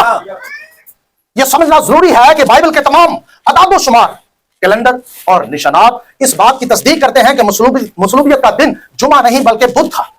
पाकिस्तान के माने और नामवर स्कॉलर हैं शफीक कंवल साहब, सब जानते हैं जी उसको, डिबेटर हैं, अपॉलोजेटिक हैं। उनकी किताब पढ़े, उन्होंने अपनी किताब में यह वाज़ेह इकरार किया है कि मसीह जुमे को नहीं बल्कि बुध को मसलूब हुआ है, ताकि आप ये ना कहें कि यह बात सिर्फ मैं कर रहा हूं। उन्होंने भी अपनी किताब में इसका इतराफ कर लिया, और यह भी एक वाज़ेह इशारा है कि कलीसिया को जो तालीम दी जा रही है वो हकीकत से मुख्तलिफ है। क्योंकि मत्ती की इंजील 12 बाब की आयत नंबर 40 में जो चीज लिखी हुई है वो ये है कि जैसे यूना 3 दिन और रात मछली के पेट में रहा, वैसे ही इब्ने आदम 3 दिन रात जमीन के अंदर रहेगा। लिखा कैसे है? यहां घंटे भी लिखे, यहां इब्रानी तर्ज है, इब्रानी लहजा है, इब्रानी सकाफत है, इब्रानी कैलेंडर है। इसके पीछे ये सब कुछ है। हमारे यहां टेवे नहीं है, आकाश आराइयां नहीं है, जैसा लिखा है बराए मेहरबानी वैसा ही इसको माने। यहां क्या लिखा है? 3 दिन और 3 रात। तो चले, अगर थोड़ी देर के लिए मैं मान लूं कि यीशु जुमे के दिन मसलूब हुआ, तो आए हम सब मिलकर गिनते हैं। मैं आपको जुमे का दिन भी दे देता हूं जबकि वो बनता नहीं है। मैं फेवर देता हूं, गिन लें उसको। तो मेरे साथ गिने, जुमे का दिन और फिर उसकी रात, एक दिन और एक रात।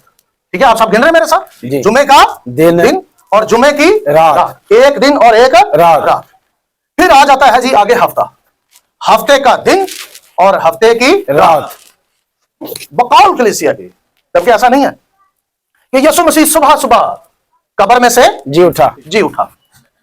तो एक दिन एक रात कहां है? गया बबू।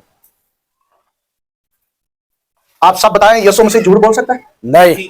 उसने क्या कहा? मैं 3 दिन और 3 रात कब्र के अंदर रहूंगा। तो कौन है झूठा? मेरा मसीह तो नहीं हो सकता। आसमान इधर हो जाए, जमीन इधर हो जाए, कुछ भी हो जाए, मेरा यीशु सच्चा है, मेरा मसीह सच्चा है, यहोशू सच्चा है। तो झूठा कौन है? ये आप खुद तय कर लें, मैं नहीं कहता, आप खुद तय करें कौन है झूठा। तो एक दिन एक रात कहां गई? तो चलें, जो मैंने आपको बताया है वहां से गिनना शुरू करते हैं, क्योंकि बुध के दिन वो सिर्फ मसलूब हुआ है, और जब वो दफन होता है तो वहां से वक्त शुरू होता है। ठीक है, बुध के दिन वो मसलूब हुआ।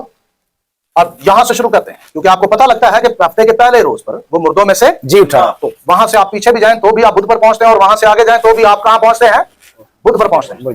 तो बुध के दिन वो मसलूब हुआ, और जैसे ही जुमेरात की रात आती है, अब मैं इब्रानी तरफ से इसको गिनने वाला हूं, क्योंकि किसी भी दिन की पहले क्या आती है? रात। फिर उसका क्या आता है? दिन। तो जुमेरात की रात पहली रात, फिर उसका दिन एक रात और एक दिन, फिर आ जाता है जुम्मा, यानी जुम्मा स्टार्ट होता है रात से। तो जुम्मे की रात और जुम्मे का दिन, 2 रातें और 2 दिन। फिर आ जाता है जी हफ्ता, हफ्ते की रात और हफ्ते का दिन। और शबात जैसे ही खत्म होता है, यानी सैटरडे जैसे ही खत्म होता है और एतवार शुरू होने वाला होता है, एतवार की पहले क्या आएगी? रात आएगी, जो कि बाइबल की तरतीब है। मसीह ठीक एतवार के आगाज पर मुर्दों में से हालेलुया। अब आप सोच रहे होंगे कि हमें तो सदियों से यह कहा गया तो सुबह जिंदा है। एक सिंगल हवाला निकाल कर लाए, कहां लिखा है? लिखा है कि ओ कब्र से सुबह गया। कहीं नहीं लिखा कि वो सुबह जी उठा, लिखा है कि वो कब्र पर कहां गई? सुबह। एक हवाला मुझे दिया जाता था, तो मैं जो जनानी चेक कराई ना, वो भी रात दे आ गया। वो भी किसे आ गया? रात दे। वो लिखा है कि दिन दे आगाज से। तो मैं पूछा दिन का आगाज कदों होना पाए? सुबह सूरज उगन थे। मैं है किना के मुताबिक फिर चुप, क्योंकि यहूदियों के मुताबिक दिन का आगाज सुबह को नहीं होता, रात को होता है। यहूदियों के मुताबिक दिन का आगाज शाम को सूरज गुरूब से होता है। तो मसीह ठीक एतवार के आगाज पर, और एतवार का आगाज कहां से होता है? सूरज गुरूब होने से। एतवार की पहले रात आएगी, जैसे ही रात शुरू हुई मसीह मुर्दों में से जी उठा, और कब्र खाली थी। सुबह औरतें आई, मरियम मगदलीनी आई, और कब्र खाली थी, और ठीक उसके पीछे मसीह खड़ा हुआ था। फरिश्तों ने पहले पूछा, बीबी क्यों लबड़ी?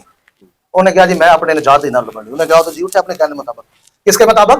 क्या कहा था उसने? मैं 3 दिन 3 रात कब्र में रहूंगा और जी उठूंगा। तीसरे दिन मुर्दों में से जी उठूंगा। चले तीसरा, कुछ लोग कहते हैं नहीं नहीं, आप ये भी तो देखे ना कि लिखा होगा कि तीसरे दिन मुर्दों में से जी उठेगा, तो 3 दिन ऐसे गिने ना आप, जुमा हफ्ता इतवार।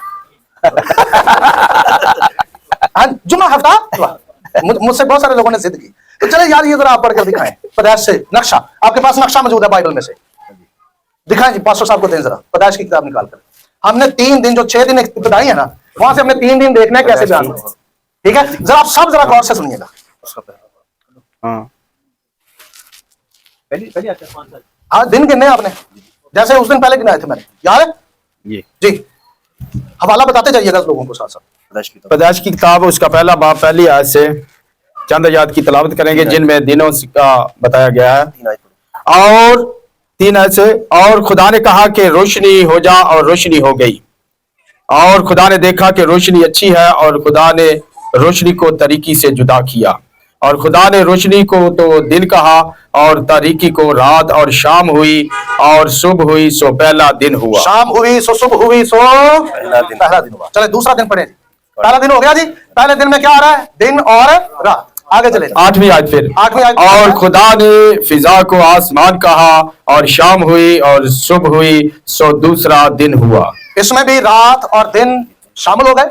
अब 2 रातें और 2 दिन हो गए। ठीक है बच्चों, बच्चे बाइबल पढ़ रहे हैं बच्चों, 2 दिन 2 रातें हुई है ना, ठीक है ना जी, 2 दिन 2 रातें। आगे 13 आयत में लिखा है, और शाम हुई और सुबह हुई, सो तीसरा दिन हुआ। तो इसमें आप देख लें, जब कहा जाता है तीसरा दिन, तो तीसरे दिन में 3 ही दिन और 3 ही पूरी रातें हैं। तो जैसे बाइबल कहती है तीसरा दिन, आपने वैसे ही समझना है। अपनी आकाश और आइयां अपने टेवे प्लीज ना लगाएं। बारूक हाशिम, ये तल्ख है, ये बहुत तल्ख। हमें मुझे पता है आप पर क्या गुजर। जब मैंने शुरू में स्टडी किया से तकरीबन भी 17-18 साल पहले, तो ये मेरे लिए बहुत तल्ख था। ठीक है जी, ये मेरे लिए बहुत तल्ख था। लेकिन सच यही है, सच यही है। पैनाडोल की गोली बड़ी कौड़ी होगी, लेकिन बुखार वही उतारती। क्यों जी? सो नबूवत के मुताबिक यहोशू हमाशियाह 3 दिन और 3 रात कब्र में रहा, जिससे यह वाज़ेह तौर पर साबित होता है कि मसीह जुमा को मसलूब नहीं हुए, बल्कि बुध के दिन मसलूब हुए। अगर हम 3 दिन 3 रातें गिने, तो यह हरगिज़ जुमा की मसलूबियत साबित नहीं है। ठीक है जी। बारूक हाशिम, हालेलुया हालेलुया। जो लोग अक्सर गुड फ्राइडे और ईस्टर के मुताबिक मसीह की मसलूबियत शुमार करते हैं, उनके मुताबिक मसीह इतवार का सूरज निकलने से पहले मुर्दों में से जी उठा। अब यहां सिर्फ 2 दिन और 2 रातें बनती है, 1 दिन और 1 रात कहां गई? सदियों से लोगों से झूठ बोला गया, लोगों को बेवकूफ बनाया गया, धोखा दिया गया। इस अमल से हम यहोशू हमाशियाह को भी झूठा ठहरा रहे हैं। 2-2 टके के लोग नहीं होते, वो आकर कहते तुम्हारी बाइबल बदल गई। जिनको ना बाइबल का पता है ना अल्फो बे का पता है, वो आकर कहते हैं ये देखो तुम्हारे 3 दिन 3 रात पूरे नहीं होते। तो सदियों से हम इस झूठ पर अपनी जिंदगी बसर कर रहे हैं। लोग मसीह को झूठा ठहरा रहे हैं, हमारा ये अमल मसीह को झूठा बना रहा है। मुझे तकलीफ कुछ भी नहीं, आप जो मर्जी करें, मुझे इससे क्या, मुझे इससे क्या। लेकिन मुझे तकलीफ ये होती है कि मेरा मसीह इससे क्या हो रहा है, उसको झूठा कहा जा रहा है। कौमें कह रही हैं, सिर्फ किस लिए? क्या बाइबल में ऐसा लिखा है? नहीं, हमारे अमल की वजह से।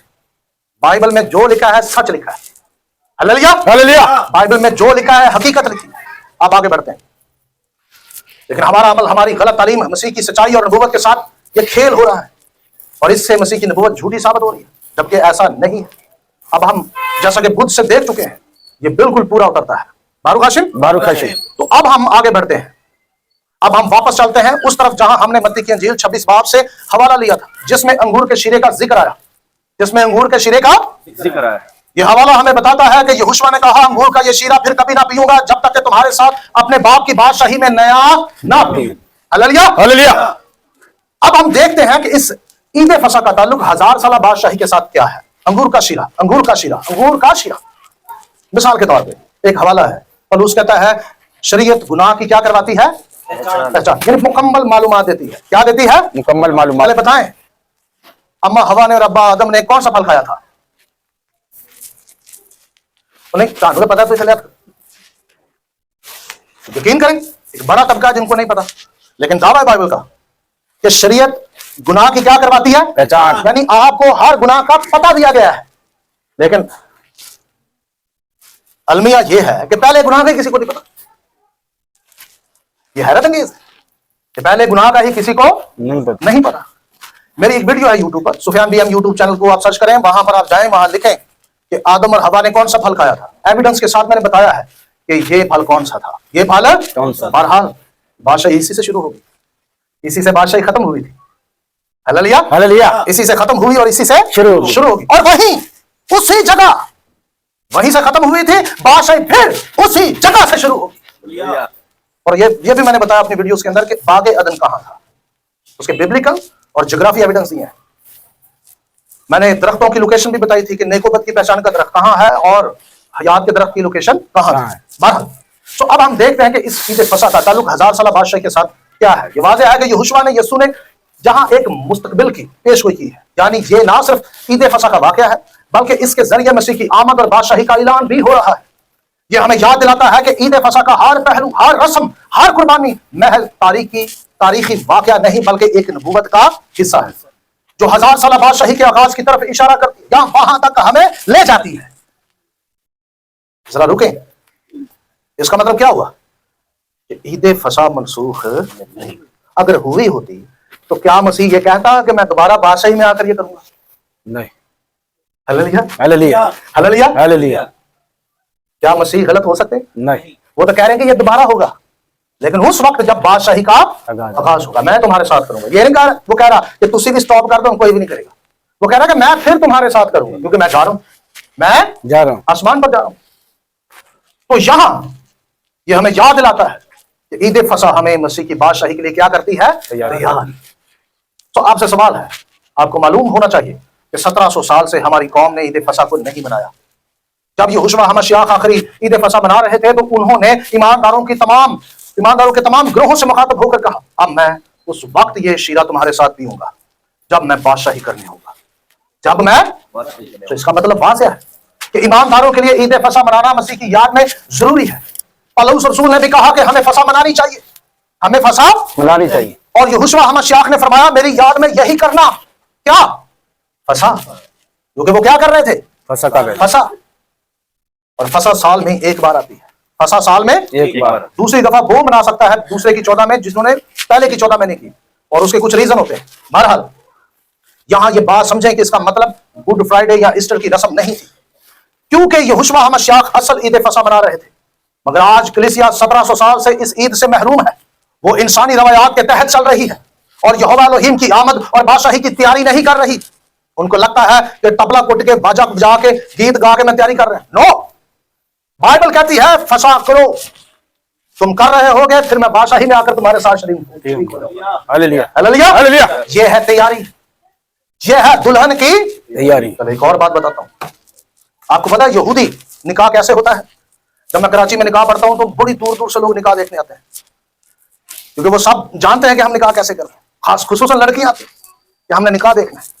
आपको पता है कि यहूदी जब निकाह पढ़ते हैं, या जिसे इब्रानी में कुतुबा कहा जाता है, तो निकाह की रस्म किसके साथ की जाती है? अहद के प्याले के साथ। अहद के, आपको पता है कलीसिया के साथ निकाह मसीह का कब हुआ? ठीक इसी दिन। एंशिएंट जुडाइज्म पढ़े, हर यहूदी अपनी बच्ची की शादी बुध के रोज करता था।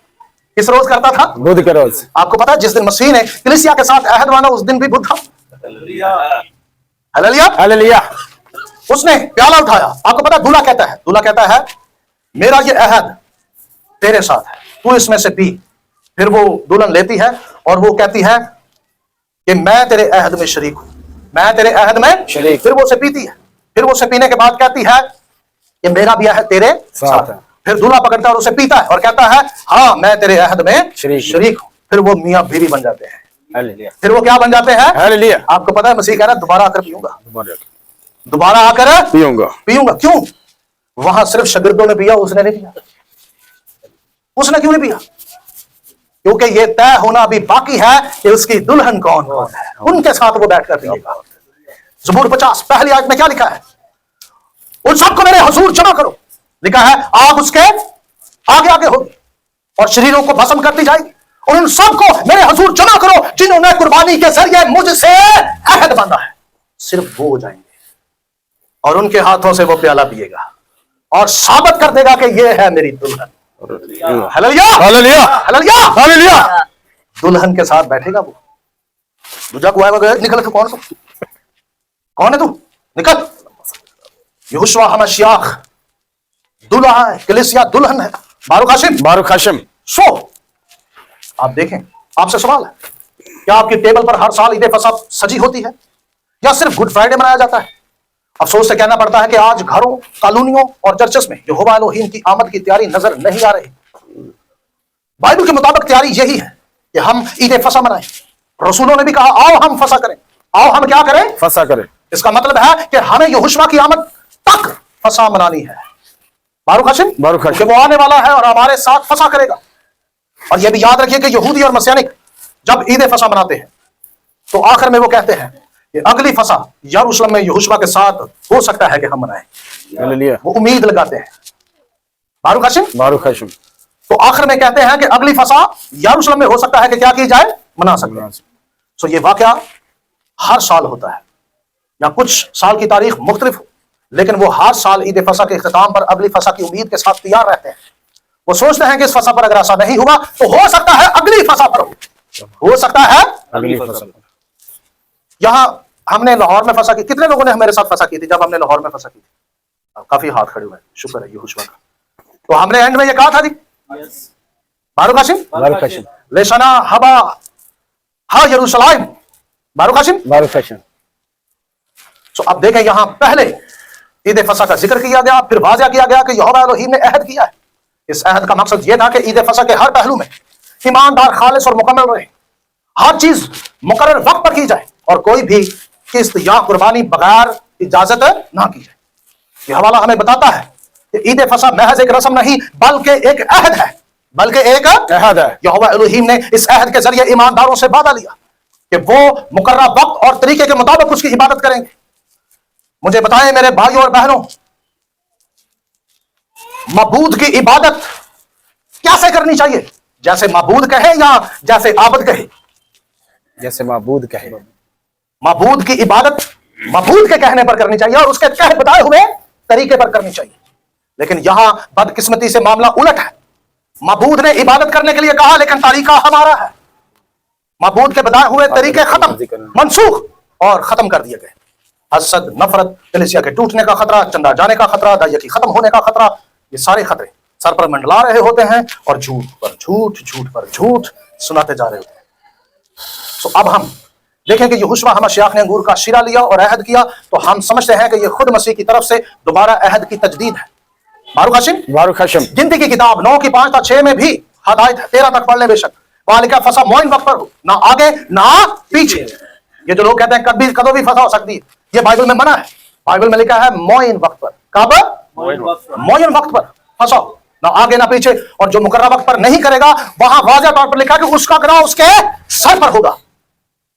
और पलूस ने भी कहा कि जो यहोवा की खुदावंद की रोटी और उसका खून नामुनासिब तौर पर खाए, वो सजा पाएगा। उसने बताया कि कुछ तो बीमार हो गए, कुछ मारे गए और कुछ कमजोर हैं। मैं रात को भी बता रहा था कि सोचो कि इन्ने चर्च, इन्ने स्कॉलर, इन्निया कन्वेंशना ते बदरूआ फिर भी साडी कौम चो कोई नहीं मुकन रही। बीमार साडी कौम चो फिर भी नहीं मुकते। हर चर्च तेल से भरा हुआ है, तेलों दी बोतलों नाल, पानी दी बोतलों नाल, टीवी चैनल, सोशल मीडिया, हर गली में चर्च है, लेकिन फिर भी बीमार या बदरूहों का सिलसिला खत्म नहीं होता। हो ही नहीं रहा। क्यों? सोचें, खुद सोचें, रीजन क्या है? बहरहाल बाइबल कहती है कि हमने हकीकी फसा करनी है। अजीजों, आपके शहर, आपके इलाके में 31 मार्च 2026 को ईद फसा यानी पहले महीने का आगाज हो जाएगा। ठीक है जी। और 31 मार्च को ईद फसा होगी, 18 मार्च को नया साल है।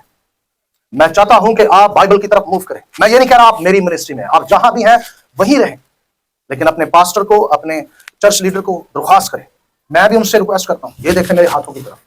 आपका कोई मेंबर हमारी तरफ आएगा, हम उनको कहेंगे नहीं आप वही जाएं, लेकिन सच पर कायम रहें। अगर कोई आ भी जाएगा, मसला अगर दाज यकीदा, तो मैं भाइयों के अकाउंट च पा दिया करूंगा। क्यों जी? लेकिन मेहरबानी खुदा का रहम करें इस कौम पर, इस कौम को सच की तरफ आने दें, सच पर खड़े होने दें। मैं दावे से कहता हूं, लिखवा लें मुझसे, बाइबल की ईदें मनाना शुरू करें, इस कौम में बदरुएं नहीं रहेंगी। हालेलुया। यकीन करें। नहूम की किताब पहला बाब, नहूम की किताब पहला बाब, उसकी 14 और 15 आयत पढ़कर देखें। वहां लिखा है, यहूदा अपनी ईदें मना और अपनी नजरें अदा कर, क्योंकि खबीस तेरे दरमियान से काट डाला गया है। और वो फिर तेरे दरमियान से नहीं गुजरेगा। चलें। 38 साल का बीमार किस दिन ठीक हुआ? सबत बोले जरा, किस दिन? सबत के दिन। सबत को बाइबल में ईद कहा गया है। उस कुबड़ी औरत को किस दिन ठीक किया गया? सबत के दिन। वो सूखे हाथ वाले को कब ठीक किया गया? सबत के दिन। अरे देख मौसम उठाकर देख लो, सब ईदों या सबत के दिन हुआ है। हालेलुया। ये सब अपॉइंटमेंट टाइम के मौजूद हैं। लिखा है 6 दिन काम किया, काम काज किया जाए और 7वें दिन क्या किया जाए? आराम। फिर लिखा है उसने 7वें दिन को बरकत दी। उसने 7वें दिन को क्या दी? बरकत दी। यहोशुआ ने दरअसल वो बरकत खोलकर सबके सामने रखी कि बरकत देने में चाहिए। उन्होंने कहा ये लो, मैं हूं इब्ने आदम सबत का मालिक। ये लो, मैंने खोला, इसमें से ले जाओ, क्योंकि बरकत या मौजज़ा कहां पड़ा हुआ है? सबत के दिन। ऐसा हो कहीं गवाही देनी हो तो मेरा नाम नहीं लेना, एक नाम है जो लेना है, और वो ये है कि मेरी आंखें खोल दे, मेरी आंखें खोल दे, ताकि मैं तेरी शरीयत के अजायब देखूं। मेरी आंखें खोल दे। फिर दूसरी बहन आई और वो पागल हो चुकी थी, गलियों में इधर उधर वो फिरती थी, उसके मुंह से पानी निकलता था, उसकी फैमिली बहुत परेशान थी। वो भी मेरे पास आई, यही मिस्ट्री मैंने उनको बताई। तो वो बहुत दूर, हमसे तकरीबन 1.5 घंटे के फासले पर रहते थे। मैंने कहा मैं नहीं जानता ये कैसे करना है, लेकिन हल यही है, हल यही है। इसके साथ 4 तरीके और हैं, जिस पर जादू हुआ वो बेशक हमसे राब्ता करे। 4 तरीके और हैं जो बिब्लिकल है। तो ऐसा हुआ, उन्होंने भी यही करना शुरू किया। आज वो हमारी कलीसिया के अंदर गीत गाती है, हालेलुया। प्रस्तिश का काम करती है। बिल्कुल सही है। एक दफा भी मैंने दुआ नहीं की उस पर, क्योंकि शिफा जो है ना ऐसे नहीं है, शिफा यहां है, शिफा यहां है। जो कहे ना कि मेरे चर्चाओं और मुझसे दुआ कराओ फिर ठीक होगे, यकीन करें आपसे धोखा किया जा रहा है। लव आप, मैंने ये पिछले दिनों में एक स्टडी दी थी लाइव स्ट्रीम में, मैंने बताया था कि ये जो यहोवा रफानी है, यिर्मयाह की किताब में लिखा हुआ राफा, जो कि लफ्ज राफा से निकला है। राफा, राफा लफ्ज तो जिस्मानी शिफा के लिए सिर्फ है ही नहीं, वो लफ्ज हमें बताता है कि रूह शिफा जो है वो कहां से शुरू होती है? रूह से। और वो लफ्ज बताता है कि जो कोई सिर्फ जिस्म की शिफा दे वो झूठा नबी है, वो भेड़िया है। बाइबल का मौजज़ा रूह से शुरू होता है और जिस्म तक आता है। Hallelujah, hallelujah. ये है बाइबल की शिफा, ये है बाइबल का मौजज़ा। बारूक हाशिम, ईदें वो है जो आपको बहाल करती हैं, शिफा में, माल में, हर जगह पर आपको अक्लमंद बनाती हैं, आपको शऊर देती हैं। Hallelujah, hallelujah, hallelujah, hallelujah. So please एक दफा जोरदार यहोवा के लिए, यहोशुआ के लिए, किताब के लिए। ये किताब अजीब किताब, ये किताब जिंदगियों को बदलती। अफसोस ये है कि इस किताब से हटाकर पादियों की दुआओं पर लोगों को लगा दिया गया। अफसोस ये है कि शरअ से हटाकर लोगों को घड़ी घड़ाई इंसानी रवायात पर लगा दिया गया। अफसोस ये है कि यह किताब आने वाले अय्याम के बारे में नहीं, बल्कि एक एक सेकंड के बारे में बताती है कि अगले सेकंड क्या होने वाला है।